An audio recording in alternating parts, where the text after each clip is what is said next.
கர்த்தருக்குள் நித்திரையடைந்த போதகர் பி.வி. ஏசுதாஸ் அவர்களுக்கு சமர்ப்பணம்.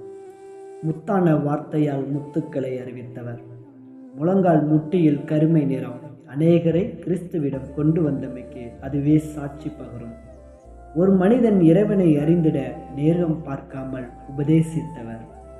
40-50 நாள் ஊழிய கூட்டம் பாவப்பிடியில் சிக்கி தவிக்கும் மனிதனை இயேசுவிடம் கொண்டு வருவதே இவரது நோக்கம். பச்சிலும் குழந்தை போல் அழகான சிரிப்பு, பட்டம் படித்த பெருமை இல்லாமல் பரமன் இயேசு படைத்த இயற்கை அறிவியலை விளக்குவதே இவரது சிறப்பு. ஊழியத்தில் பல எதிர்ப்பு, தேவன் கொடுத்த பொறுப்பை உண்மையாக செய்திட கடினமான உழைப்பு. இது எங்கள் அனைவருக்கும் மிகப்பெரிய இழப்பு.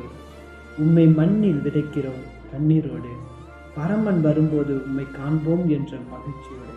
இப்படிக்கு உம்மை நேசித்தவர்களில் ஒருவன்.